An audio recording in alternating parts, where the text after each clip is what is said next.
Hello बच्चों, let's see this question. The question says which one of the following exhibits highest oxidation state? And हमारे पास 4 elements as options है, zirconium, vanadium, manganese and nickel. So चारों metal D block element से है, D block group से है, sorry. So it is obvious ये D and F block chapter से है. And the key concept इस question में जो key concept हमें पूछा है वो है properties किसकी, डी ब्लॉक एलिमेंट्स की. प्रॉपर्टीज पूछी है हमें डी ब्लॉक मेटल की, element D block metals. And जो सब कॉन्सेप्ट कौन सी प्रॉपर्टी की बात हो रही है, सो ऑक्सीडेशन स्टेट की बात हो रही है. ऑक्सीडेशन स्टेट हमें सबका एक एक करके ऑक्सीडेशन स्टेट निकालना है. तो आइए स्टार्ट करते हैं. सबसे पहले जिरकोनियम गिवन है, तो जिरकोनियम के बारे में लिखते हैं. जिरकोनियम का एटॉमिक नंबर 40 होता है, जिरकोनियम 40. एंड इसका इलेक्ट्रॉनिक कॉन्फ़िगरेशन होगा क्रिप्टॉन विच इज 36. एंड उसके बाद 4d2 5s2. नेक्स्ट कंपाउंड है वैनिडियम. वैनिडियम एटॉमिक नंबर 23, हाँ. एंड उसका इलेक्ट्रॉनिक कॉन्फ़िगरेशन होगा एर्गॉन 18 3d3 and 4s2. Next is manganese 25 एर्गॉन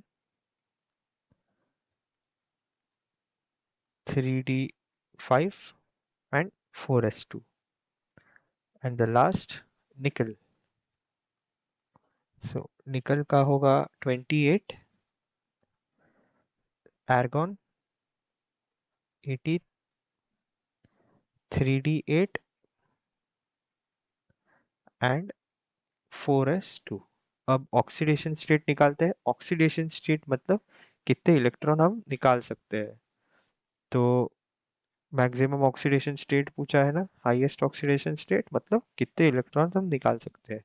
तो अब बात करें, सो यहाँ 4d और 5s, जैसे यहाँ 4d एंड 5s है, बाकी 3 एलिमेंट्स में 3d और 4s है. सो इन दोनों ऑर्बिटल्स के बीच जो एनर्जी डिफरेंस होती है, डेल्टा एनर्जी, वो बहुत कम रहती है, नेग्लिजिबल होती है. इसलिए ये दोनों ऑर्बिटल्स जो आजू बाजू है, दे पार्टिसिपेट इन बॉन्डिंग. सो इसीलिए दोनों ऑर्बिटल्स से निकलते हैं इलेक्ट्रॉन्स. सो अब हम दोनों ऑर्बिटल से इलेक्ट्रॉन निकालते हैं.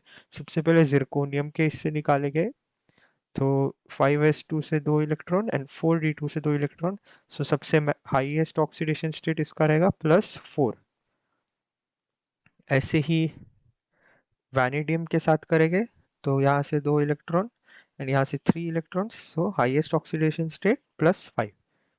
ऐसे ही हम यहाँ से करेंगे, तो मैंगनीज से यहाँ 2 इलेक्ट्रॉन निकालेंगे एंड यहाँ से 5 इलेक्ट्रॉन, तो ये आ जाएगा +7. लेकिन अब निकिल में यहाँ से 4s2 से ही 2 इलेक्ट्रॉन निकलेंगे एंड ये हो जाएगा +2. यहाँ से हम इलेक्ट्रॉन नहीं निकाल सकते हैं क्योंकि यहाँ ऑलरेडी 8 इलेक्ट्रॉन्स है एंड 8 इलेक्ट्रॉन्स निकालना मतलब बहुत सारी एनर्जी लगेगी, ने lots of energy required, lots of energy required. और अगर हाई एनर्जी लगेगी सो लेस स्टेबल बनेगा, सो इससे ये लेस स्टेबल हो जाएगा. सो इसीलिए हम यहाँ से 8 इलेक्ट्रॉन्स नहीं निकाल सकते हैं. हम यहाँ से 4s2 से 2 इलेक्ट्रॉन्स निकालेंगे. सो अब क्वेश्चन में पूछा है which one of the following exhibits highest oxidation state. So इसमें से सबसे हाईएस्ट है +7 and therefore the answer would be option 3 manganese. I hope you understood this. All the best.